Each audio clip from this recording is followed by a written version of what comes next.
What's up, everybody? Welcome back to Red Music Sound Lab. You're back on the red seat with me, your host, Daniel Red. And I have a special one for you today, an unboxing. Now, I'm going to be unboxing a bunch of stuff right now, okay?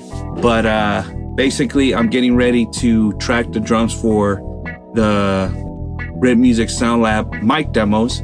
So as I'm getting ready to do that, I found a few things that I wanted and needed for setting up the drums, and I also wanted another microphone, and let's just check it all out, right? All right, let's start with the small box. All right, so what could this be?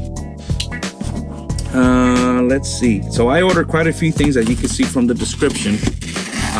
There were a few things that I ordered, and I'll explain to you as we open the boxes and we find out exactly what's in the boxes. I'll explain to you why I got it and what we'll be doing in the future with these things in my channel, Red Music Sound Lab, or in the red seats. And the first one, ooh, yes. All right. The first one is these in-ear monitors. Now, this is the Mackie In-Ear Monitors MP-460. Now, Danny, why are you getting in-ear monitors, dude? You're not a live performer. Sweetwater candy, as always. And, right? So, Danny, why are you getting in-ear monitors, bro? You're not a live performer. Well, let me tell you.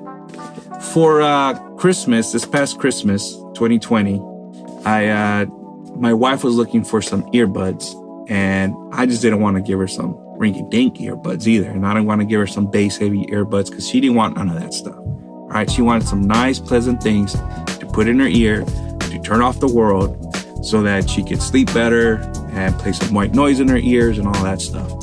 And at the time, Shure, their in-ear monitors, they were having a sale, and I got them for her, and she ended up liking them. It was the Shure 425, I believe. I'll put it up here. Okay. So anyway, so she got them. She liked them a lot, obviously, and she liked the how she was able to separate the world from her ears. Okay. And one time I just said, hey, can I check out your earbuds? And I started playing them in my studio.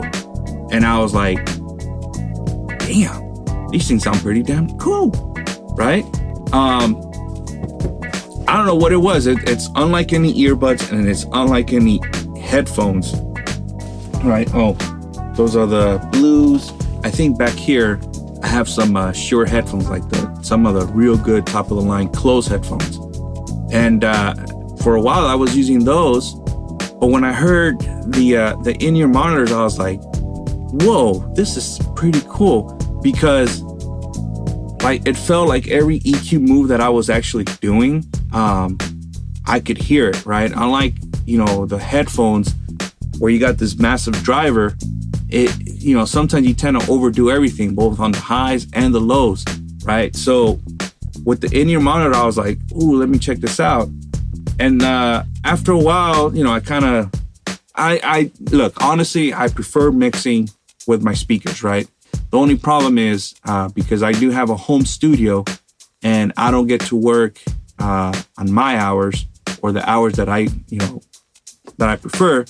I have to work around my schedule, my kids' schedule and everything. And sometimes I'm mixing at night when my kids are asleep and when my wife is asleep. And so I know a lot of people say, oh, just turn down your mix. It's going to be a lot better. No. When you mix too low, there's such a thing as mixing too low, right? You want to mix at a moderate volume. All right. I will never have any objection to that. Okay. You mix at a moderate level. That's 70 to 80 dBs. If you're mixing at that level, you are spot on. You will hear what you're doing how you're manipulating sound, right? But once you start going below that 70 dBs, it gets harder. And what happens? We all tend to actually push things, right? I can't hear the low, so either gets too punchy and then just no bottom end, or you start pushing those highs really much, right? So, you know, I needed something to reference, and the headphones just weren't working. Like I have to be really attentive to what I'm doing in order for me to get a balanced mix. But when I heard it through the in-ear monitors, I was like, dude, I can hear what I'm doing. So, needless to say, some time passed on. Shure ended up they stopped making those headphones, and they started making the newer headphones. All right, and you know, I was looking at the reviews, and Shure does have a sound, right?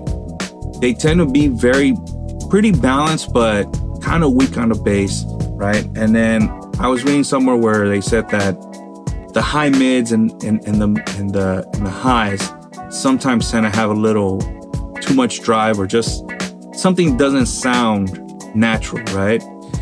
So I was looking, and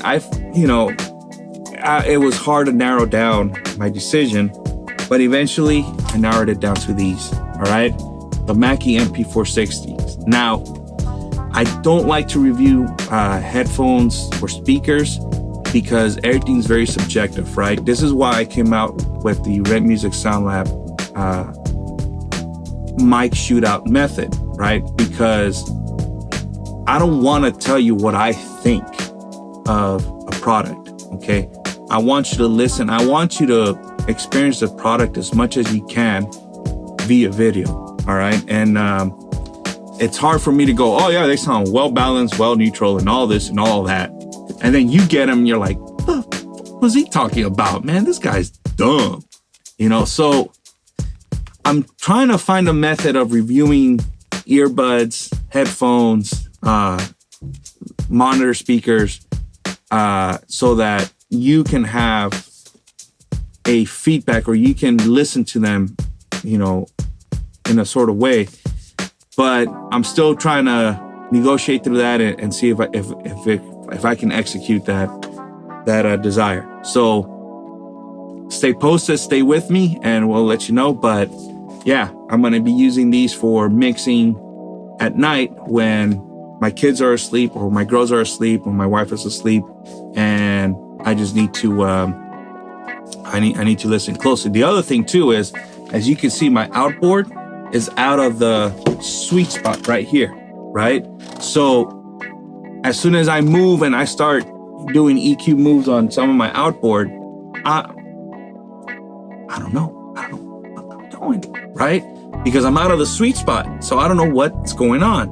And so I tweak and then come back. All right, tweak again and then come back, right? Hey, it's part of the things we got to deal with as home studio engineers, all right? So I will keep you guys posted as to if these work really well, and if I was able to get good balanced mixes from these things, all right? So this was number one. I look forward to these. Very cool.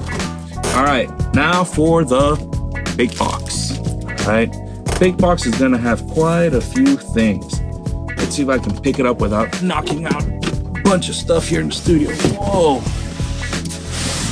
Lordy.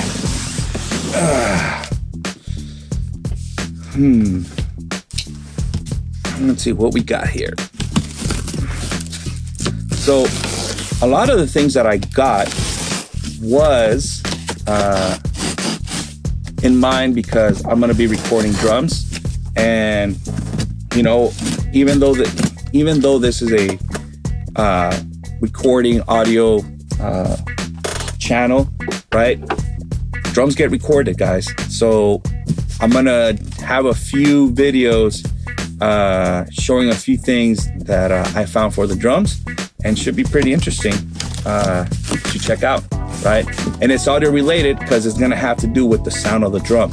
You know, how does this alter the sound of the drum, and what is it doing to the drum, and how are the microphones reacting to it, and does it yield a better recording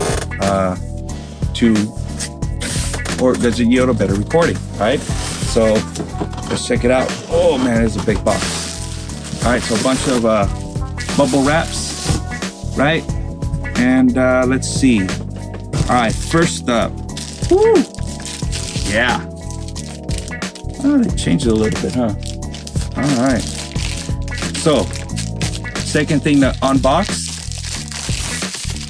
is this right here, the Earthworks QTC30. Now, as some of you may know, I already have one Earthworks QTC30 microphone. All right. I've enjoyed it so much that I decided to get a second one. Okay. Realizing the mics that I'm doing, I was gonna give you a mono overhead demo of the drums, but you know what? I was like, man, why not stereo? So here's the old one, or the one that I got first. Okay, let me see if I can cover this. There you go. Here's the one I got first, and actually the audio that you're hearing is the Earthworks. That's how much I like it. I have it as my overhead for my audio in the cameras, right? So here's the other one. All right, here's the new one. All right. Let's see. And there is the certificate. What's in there? And there it is. There it is, folks. There's a business card saying welcome. All right. And there it is, folks. There's the QTC30 number 2. All right. This is going to be pairing up with the other one. Okay. Now, I know Earthworks, and some of you might be saying, bro, you need to get a stereo pair. Okay. You're not doing it right. And to you, I will say this. I know Earthworks is probably not going to agree with me on this one. But when it comes to recording stereo, in my opinion, I think it's better to record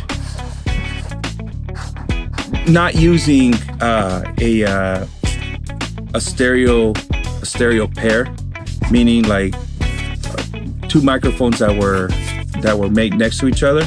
And the reason for it is because that's not stereo, right? The same sound out of the same source at the same time, that's not really stereo, right? Obviously, once you start recording drums, you know, you have one microphone on the side of the right cymbal, and the tom and everything is gonna pick up more of that, right? But it's still, when you're recording stereo, you're pointing it towards the snare drum because you want one mid source, right? And so in reality, even with these two different microphones, it's seeing the Earthworks quality, I'm probably not gonna get that much difference from the microphones, right? So that's why I was like, a stereo pair, you know, I'm just gonna bring it that much tighter where it's not gonna be a real stereo field. You know, it's gonna be like a pseudo stereo or a mono stereo type of thing, right? So that's why I was okay with getting another model, or not another model, but the same model just at a different time, and using it as a stereo pair, because at the very least we're gonna have a very, you know, seeing Earthworks and their quality, I'm pretty sure it's gonna be pretty precise and pretty close to the first one that I got. So it shouldn't be that much of a difference. The tonality shouldn't be much of a difference. Remember, to have stereo, you need different timbre, timing, and let me see, timbre, timing, and there was one more thing, I forgot what. If you guys know it, put it on the comments below, okay? So if I already have the same tone, all right, and we're only changing like a few feet apart, yeah, it's not really stereo. So that's the Earthworks QTC30, all right? Pretty cool. Looking forward to the stereo. So now expect for the drum shootouts, The overheads are gonna be stereo, and the room mics are gonna be stereo. Now, the room is gonna be from in here. This is not a great room. This is more of a control room rather than a tracking room. But, you know, at the very least, we'll somewhat get the idea of what a room sound like, or a room perspective, okay? So there is the Earthworks QTC 30, all right? All right, so what's next? What is next? Oh, this is gonna be pretty cool. This is the Kickport. So I was just checking out some stuff because I wanted to make a hole in the kick drum, and I came about this and I was like, what the hell is this? And someone made a port for a kick drum, and this is pretty freaking cool. So we're gonna experiment with this, and we're gonna check out exactly what it's doing and what it does to a kick drum. Okay. We're gonna be experimenting on a Gretchen Catalina set, and I know some of you guys are like, bro, that's a jazz drum set. Yeah, I heard the drum set before. I think it's a pretty cool drum set because that kick drum is really punchy. I think it's an 18-inch kick drum. It's really punchy, so I really like it, right? So we're gonna test this thing out in one of those, in a drum kit like that. And if you guys like it, then maybe we can get my good friend Jonathan Brown. We'll check out his drum set and see what it does to an actual, like, regular drum kit. He has a Tama drum kit, and he plays mostly hard rock and metal. So we'll see what a thing like this does to a kick drum made for that type of music, right? So keep your comments coming, and let me know about this and how much you want to hear about this, okay? All right. Next up is the kick hole cutter, all right? We're gonna check this out because, like I said, I have a drum set. I wanted to make a hole in it, and so we're gonna check it out. This is gonna be the, is there any particular, nope. It's just called Big Bang Distribution. Oh, bass drum O's. Yeah, there you go. Bass drum O's hole cutter. Bass drum O's hole cutter. All right, pretty cool. From what I saw, where else but YouTube, I'm gonna put this little thing right here, somewhere in here. Oh no, on the in the circles. All right, this dictates how big of a hole you want, and then just press the punch it with that little punch. What is it called? Punch holder? I don't know. And then cut with this side. So very cool. Check out that video too. All right. And since I'm going to be setting up drums and all that stuff, I bought this Pearl Tech Tool, right? So the funny thing is, I started off as a drummer. I've been playing drums since I was like 6-7 years old. It's just, like I said in my Red Music Sound Lab briefing video, somewhere around here, that my mom said, hey, you better learn how to play the piano. And I did, and I stuck to the drums for quite a while. It's just, drums, I admire the real drummers that, find ways to get drums into their apartments, or that find little gig rooms where they can store their drums and go play their drums over there. My good friend Jonathan Brown, he has that. He lives in an apartment, and yet he pays extra rent for a practice room so he can play his drums. So to you drummers that are actually that dedicated to your craftsmanship, hats off to you guys. I admire you guys for that, because drum sets are just, it's a pain, and so man, my hats off to you guys for being dedicated to your instrument and actually going through all of that. I never had the courage to do that. nor the time, especially now that I have a family, nor the time. And eventually I just went into the studio realm, and here I am, you know. But yeah, I bought this as a studio engineer. Why is this important? Well, let's say you have a drummer that comes into your studio and something happens and the drummer's not prepared. Well, you as a studio engineer, me as a studio engineer, we should be prepared for anything, right? So got this, the Pearl Tech tool. Whoa. Butterfingers. All right. What else? Oh, the TuneBot. And this is a TuneBot Studio.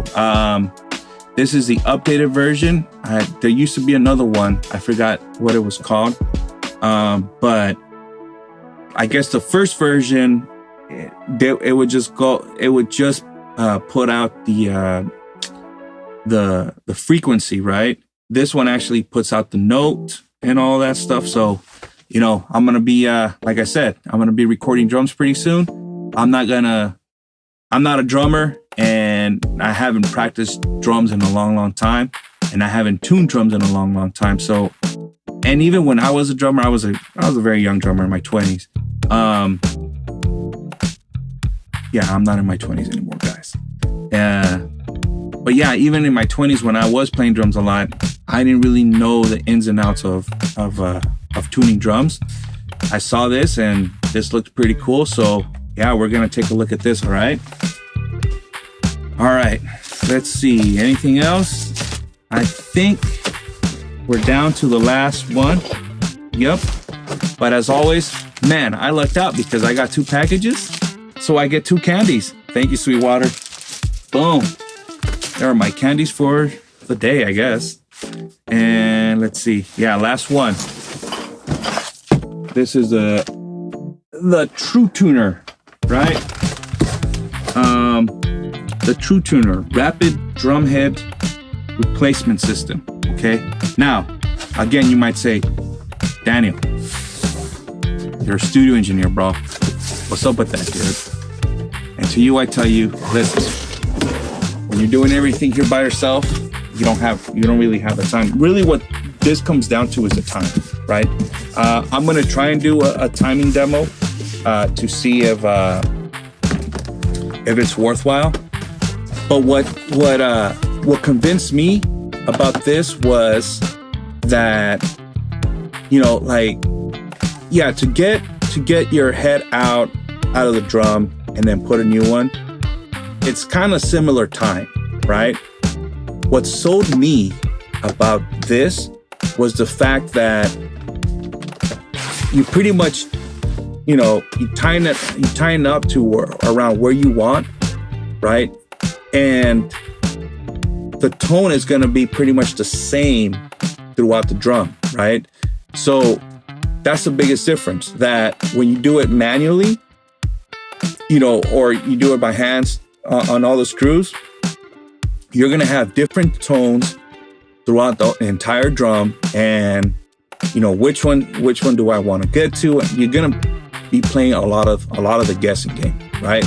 Now, for some of you, bro, I got the time. If you got the time, that's all cool. In the studio, ain't no time for that shit, all right? In the studio, we need to get your drum tuned, all right? Or drums. By that, I mean your tom, your floor tom, your snare, a second snare, I don't know. Especially for you rock drummers that got like fucking 5 or 10 toms, all right? You think any of us want to spend the time, each drum, top and bottom? No, okay? We need to get that shit out rolling really quick, okay? And I think that's where this sold me, okay? That, you know, yeah, okay, you know, twisting every lug, it's gonna be around the same time as this, but the fact that this gets you to a tone really quickly, and then you pick up the TuneBot and then fine tune, I think that saves massive amount of times, all right? Or massive amount of time, right? When you're about to hit a session, okay? It's all about time, all right? I'd rather you and me spend the time checking out some microphones to see how your drum set's gonna sound, rather than you spending all your time fine-tuning the drums. Do I got it now? Do I got it? Yeah, I think so. and then putting up the microphone. You know what, bro? I think it's a head. No, okay? When it comes to studio work, all right, you want to get into the studio. The only thing you really want to experiment is sound, all right? You want to experiment with your sound. That's not the place for a rehearsal. That's not the place to go tune your stuff, or any of that. The studio is to go in there, experiment with sound. Once you have the sound down, then you record your performance, and now we have a great sounding performance, okay? Sound and performance. That's what the studio is for, all right? It's not to dick around, and it's not to, you know, whatever you didn't do at home, do it in the studio. No. That's why so many people get discouraged about the studio, right? And then everyone wants to get their own studio, and then they have their own studio, and it's just, it doesn't work, guys. You know, get really good at your craft, all right? I'm gonna get good at my craft, which is audio and studio work, all right? And I'm gonna try and make your instruments sound great, all right? But that also takes your effort to do the same, all right? And so, because I am gonna be doing drum demos, you know, with my microphones and everything, I wanna make sure that you guys are getting a good sounding drum from the get-go. And I don't have time to be dicking around with tuning and twisting and all that stuff. So, you know, if you guys want a video regarding this, we'll do it. Obviously the TuneBot. So that's all, right? So stay tuned for all those demos, and stay tuned for the mic demos with the drums, all right? You guys take it easy. Remember to like, subscribe, all that good stuff. Hit the message, you know, hit the comments, and let me know what you guys are looking forward to watching. That way I know where to start, you know, and which videos to put up first. All right. So have a good one. Take it easy. Be safe out there, and like and subscribe, and I'll see you in the next videos. Bye.